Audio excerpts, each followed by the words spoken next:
excited to see the first 8 episodes now that they've seen how it ends. They've never seen it before? A handful, but most of them are newbies here to Before. And yeah. Okay. Episode 1. Oh my God! Episode 1 will scare you to death the way this show opens. Yeah. In fact, yes. Yeah. Boy. Oh, I'm sorry. See, but that's this is. I'm sorry. Say, you honey. haven't seen it. It's like, if someone from Apple is here. A billboard would have been nice. But if you work backwards, but you sort of get the history of the thing, because we repeat things, and this my relationship with Noah, who's a brilliant young actor named Jacoby Jupe, and this amazing person, that the mystery of her passing, how it's affected me, how this man who is not handling his grief, and then this kid shows up out of the blue and scratches something into his front door is how this show starts. And we don't know where is she alive? Is she a ghost? What is she? And I still don't know. and it was 9 and 10, which you saw. They're my favorite episodes. Yeah. They're. The thing is for us, is we had different directors, 5 different directors. So you're always readjusting to someone's input. And we knew who we were, but someone else has another opinion, which makes you readjust sometimes. And that was pretty exciting. And Zetna Fuentes, who did 9, only did the 1 episode. Yeah. And it's 23 minutes long, and it's packed with stuff, which ends with my hand going on in the pan and all that. God, that was. How do you do that, man? Magic. No, I actually did it. I want to say something about that, because he actually did everything. Everything that you see, Tom Cruise has nothing on this. Swear to God. Except 17 years. I think, yeah. Not that many. Yeah. Anyway, there was this one day that I was standing there, and he and Jacoby were doing this scene, and he had to fall over a chair, roll onto his back, hit a wall. And I was like, it is almost impossible to do. It was a much more involved sort of thing. And of course he was safe, but to be doing all of that and what you were just talking about as well. I mean, he did everything. It was quite extraordinary. He had stuck yes. a pen in my neck. Oh God. Yeah, it's a musical. and it's gushing out. It's episode 2, I think. It's a nightmare that I have, and it was flying out, and I had to do all that stuff, and then look up at her, and she goes, "What have you done?" And so these little seeds, of these little clues of something. What did he do? What did he sprinkled throughout the other episodes, which you haven't seen. Well. But if they go back and see that now, you're going to see all of these things come together in each episode, those little clues and things. This is one that you want to see more than once because of that. There's so much in it. And when you're watching it the first time, actually, you don't realize that. Yeah. Sarah Thorpe, who was our showrunner and head writer, how this thing happened was... Eric Roth, who's a great screenwriter, and I were developing a show that was called Deathbed, another musical. But it was about a 100-year-old guy who was recounting the stories of his life, and he gave this person, his caregiver, a list of names of people he wanted to see. And that it was sort of a romance novel that over time we'd find out who these people were, and we'd play him at different ages, young men coming to America and so on and so forth. It was like a romance novel, right? And we could never break the story. In the interim, my grandson needed an unusual book for a book report in junior high school. The most unusual book I read in junior high, and I still don't know why I read it, was a book called The Search for Bridie Murphy. This is what he was like on the set, too. Between doing In between all of the other. The Search for Bridie Murphy, which is a true story, became a film. It was a film. Yeah, of a young woman, 28 years old, I think, who goes into hypnosis. And in hypnosis, she talks about this life she led as this woman named Bridie Murphy in Ireland, I think 200 years before. And everything checked out what she was talking about. So I thought it was really interesting.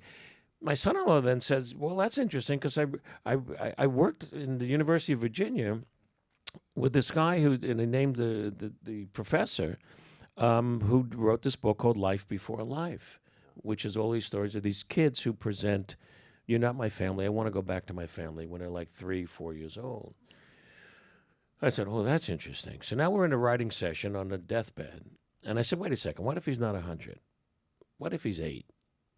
What if he's 8 years old? Same memories, though. And we went, now we have something. Wow. So Eric said, you know who could write this? And he brings in Sarah, and we started working on it.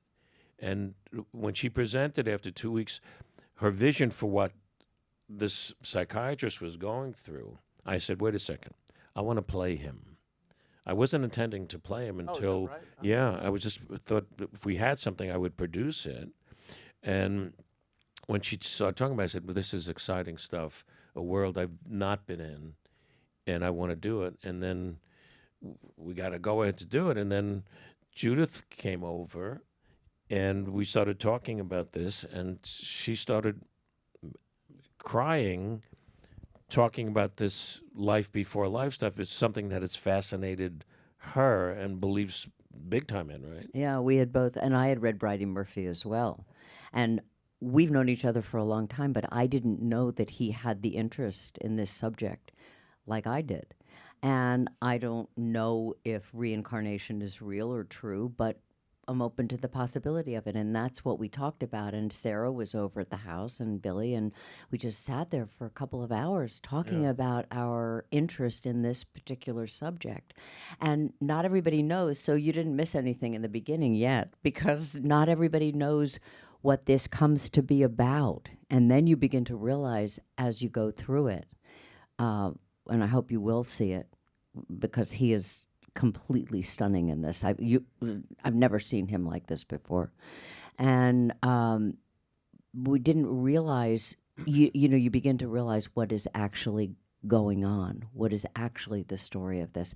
And what I love about the idea of this was that it expands people's ideas, and it has an ability to have a real dialogue about these kinds of ideas that people have rarely had. And that's what great television does. Yeah.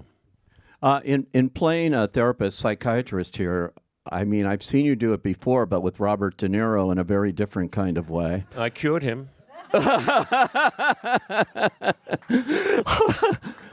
So in your return to that profession... And he never paid me for the session. But I couldn't ask him. I have such respect. But it took 2 movies. Yeah. But in your return to this profession, did you find you went into research? Because this is a much more serious take on it, and dealing with a kid and all of this in that. So I did. I mean, I'm a grandfather. I have 4 grandchildren. So talking to them over the years, you find a way to talk to them, because the remembrances of how you talk to your kids, who are now, wonderful grown-up people, is different. So talking to them really helps your approach. And reading a lot about these kids who present with weird visions of another family, but they're so accurate in their description that it's really spooky. So that I would read a lot. And then when Jacoby, we auditioned 700 kids in the United States and Canada. And then he had been in a Disney film, a Peter Pan film. He was one of the darling kids. And they loved him. And we auditioned him on Zoom. He was in London, where he lives with his family. Pandemic or what was during going? COVID, And so we auditioned over Zoom, and he was spectacular. And then we get the go-ahead. We hire him.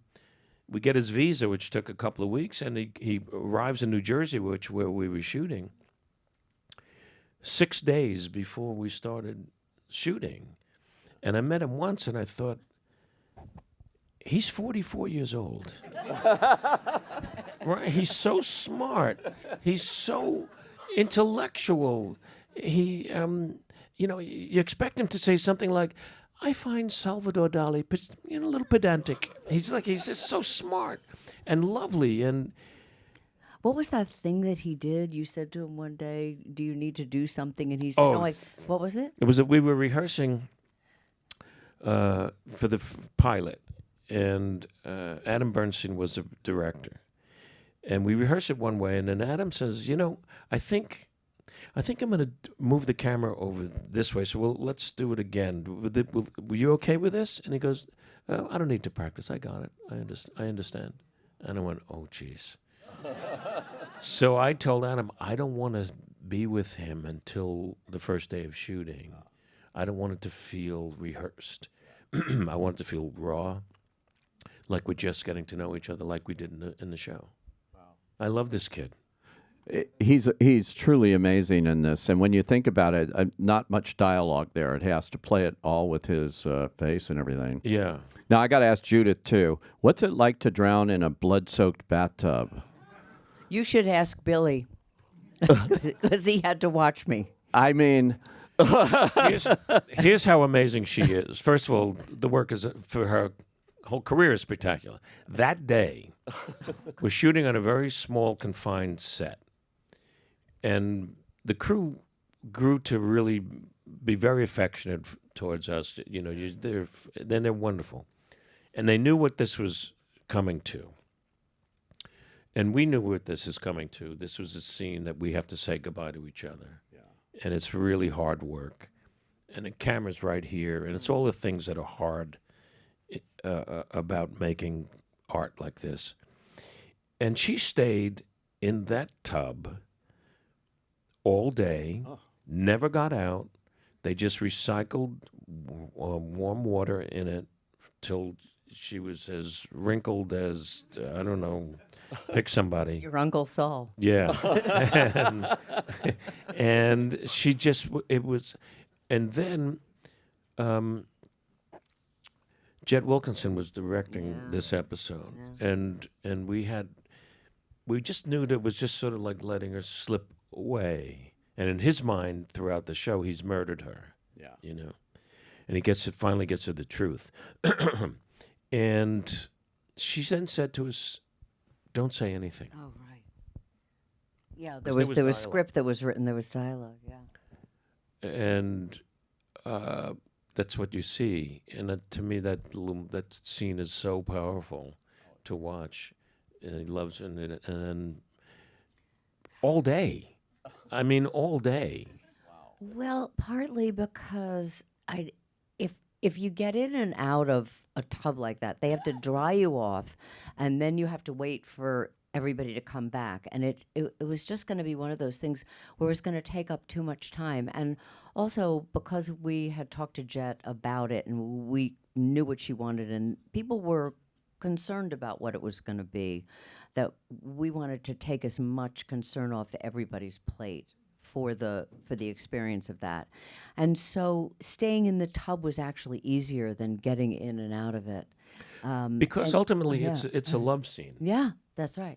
And the intimacy of it, like Billy said, the cameras are so close and the emotion is so raw that they had to be. I mean, they put cameras above us and around us, and just the whole idea of it. And we knew that it had the potential to be something really powerful. And then, when he takes me out of the tub and puts me by the side of the tub, and we're just so incredibly still. It's just so moving, and it was moving for both of us too.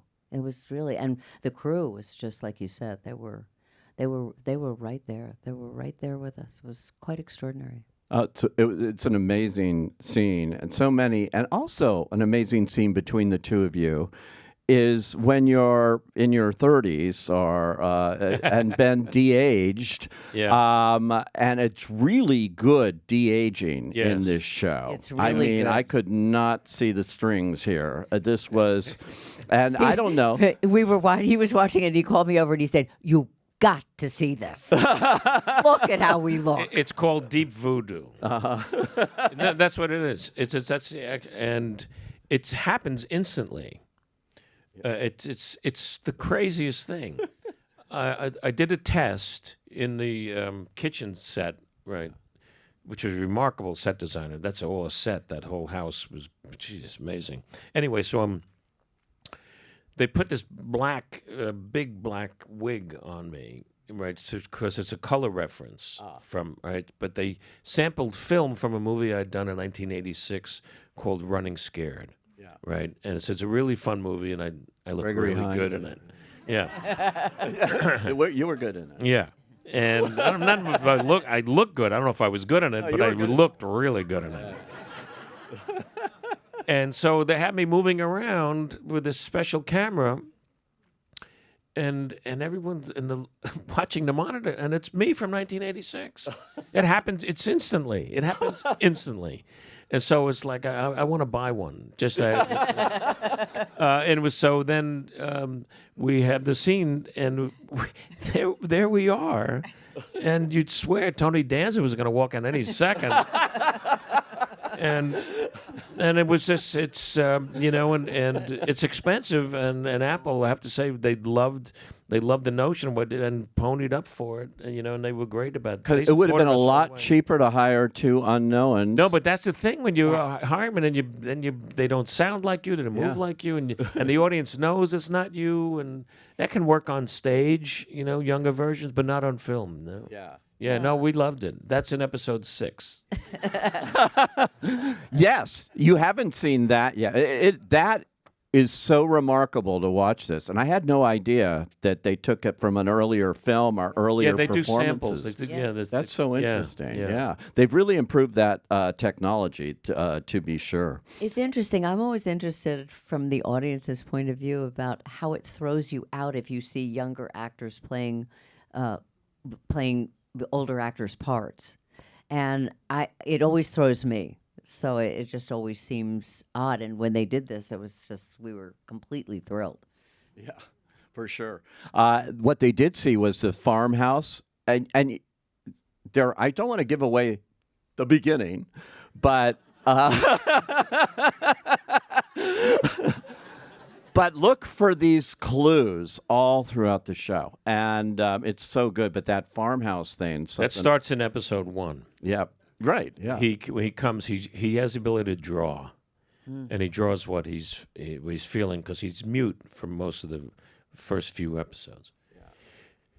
And it's this farmhouse over and over and over again. And for me, I had to be like, psychiatrists. If you deal in dreams and dream therapy, they look for symbols, and the symbols are, you may think, oh, it's scary, but the symbol may mean something else to a good therapist. Yeah. So I find these drawings, if something happened in this farmhouse, and I get relentless about finding this farmhouse, and I finally do in episode 8, and then that's why I kidnap him. I have to take him back there to confront him with this what happened up there.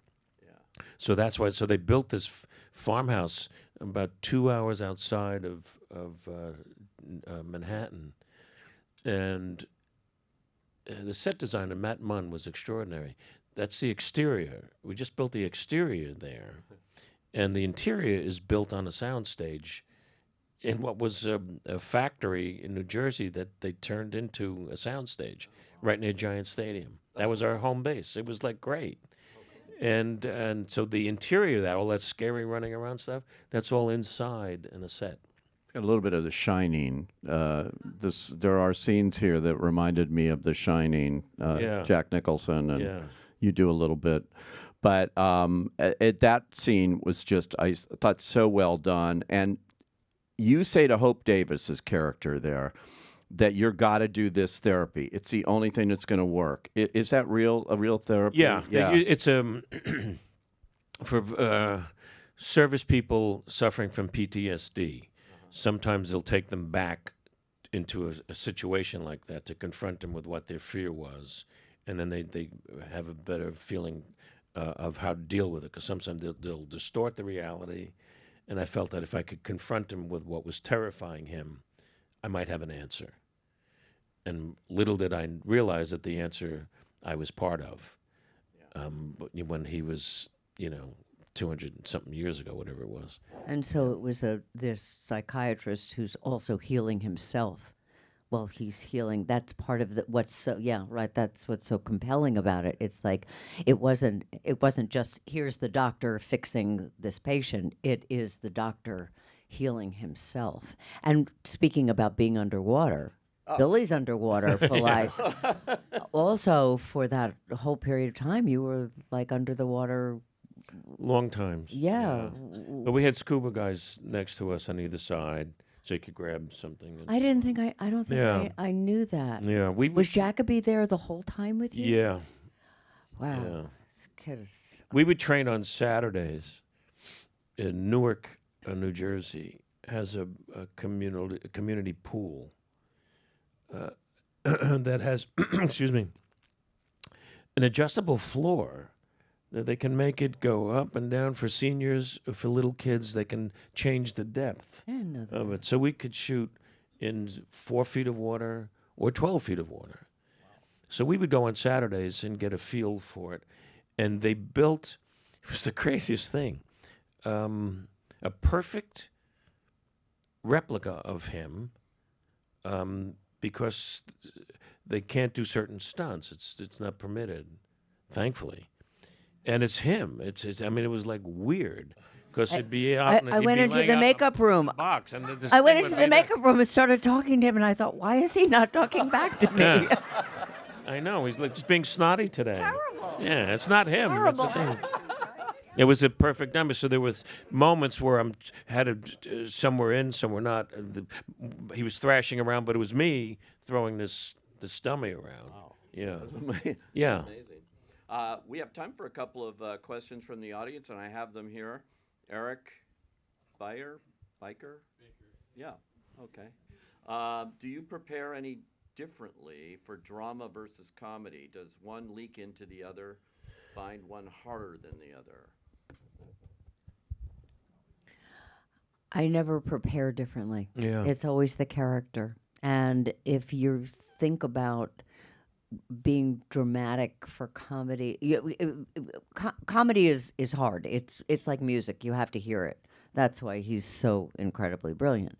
So I wouldn't prepare anything differently when I'm doing one character or another. It's just the person that you're working on. Yeah, because there's a blurred line between them. Yeah. They're really in many ways the same. People say funny things sometimes because of the drama, because they're nervous. There's different kinds of approaches. There's a sitcom thing, that rhythm. But if you're playing it, for as real as you can make it, that's when it's great. That's it. That's when it's hard to hit she said the music of it. Sometimes if you don't hit the intonation right, it'll kill a joke. I heard, when we did Harry and Sally, Rob was always talking about the music of the writing, of Nora's writing, to say it this, and he'd say, "Can you just say it that way?" "Oh, I got it." And then you'd hear it and go, "Oh, it sounds better." Well, I think people were surprised to see you just jump here, if you want to call this horror or psychological kind of thing. You've done drama mixed with comedy brilliantly from Mr. Saturday Night, a movie that we've talked about before that I love, that you should find and see, called Here Today, and Standing Up, Falling Down. So I've seen you do it. And the tone is always. I like this. I like him. We're gonna keep it. They're some of my favorites. But those are great performances too. But I haven't seen you in this genre. No, I haven't been. Yeah. Even at home. And that's partly why you wanted to do it. I think too. The character's so compelling, but also nobody knows that you do this. But I did. Yeah. But I didn't. I wasn't sure that people would. The worry is, will they believe it? You know, will they've seen you for so many years or whatever? Will they go, oh? And it wasn't the decision. The decision was, this is really good, and I can do this, and and it wasn't like I'm going to show them. It was really something special, you know, to sink your teeth in and just lose yourself. Yeah. And it was, you know, we talked about this a lot when we were doing, you know, press and stuff. I don't know what a method, you know, that term, what that really is for me. But it was to play Eli, because we were shooting back east in this place in New Jersey, and my amazing wife and I, we've always had, if it's more than 2 weeks, we got to figure something out, right? And we weren't together a lot. And I was living alone in our apartment. Eli's alone in his house. And I would be him for 12, 14 hours a day. Come home, learn my lines for the next day. So I'm still him. Wake up, now get ready to be him. So I was like always him. Wow. And so that way it was, when we came to do the work, it's not that it's easy, but it's available. It's really available. And that for me was, I had not had to do that before. And that was really kind of thrilling about it. Take a character 24/7 and yeah. It was like I was some sort of sports player or something, and I had an Eli uniform that I put on every day and went to work. Yeah. Wow, amazing. Okay, and we have time for one more here, and it's Kat Kramer. I know Kat. Oh, there she is. Hi, how are you? This is for both Billy and Judith. Are you a fan of the horror or thriller genre? Were you fans before you did this? Oh, yeah, when it's done well, when it's really done great. The ones that, like, from when you're little, when it's in the hand of the right master. Psycho, The Exorcist, Billy Friedkin. Hitchcock, the really gripping ones, and sometimes when there's no, I'm not talking about guts and the psychological thrillers are really like Rear Window, right? Things like that. You know, that interests me. Yeah. But the blood and the guts, like he said, I don't do particularly well with that. The Shining, which I referenced, that movie I thought was when it's something to do with someone losing their mind is very scary and compelling and touching. Right, yeah. That you feel when you feel for them. Yeah. That's that, and if it's done in a way that you see, that's what I miss about going to the movies with streaming. Yeah. Is that common moment when we're sitting in the dark with people we don't know, and you go, like that. That I remember seeing Alien at the theater near the cemetery in Westwood. Oh yeah, the Avco. The Avco. I mean, right behind you in the wall is, you know, Marilyn Monroe's vault is right there, and all these other wonderful people who have passed on. Jack Lemmon. Yeah, and this is the best. Jack Lemmon in. And that's all it says. Yes, I know. And I remember when watching the movie, and you're in the hands of Ridley Scott, and they're eating dinner after that thing went into his face, and he's feeling better, and he's eating, and then he goes like this, and you go, oh no. And it pops out like that, and whoa, and tears across the room, and everybody went, holy shit! Oh my God! And you couldn't hear anything for minutes, right? Conversely, laughter can be like that too. The first time we screened When Harry Met Sally, I'm just not saying this. You've seen it. Just as a comparison, we're screening the movie for the first time in Pasadena. I'm sitting in the back with Rob. He's got an assistant there because he's making notes. It's a rough cut. And now the deli scene happens, and it's insane how they're laughing. I mean, it's insane because no one had ever said the word orgasm in a movie before, except a Ron Jeremy film. I mean, Bogart never said, well, I'll always have orgasms. He never said it.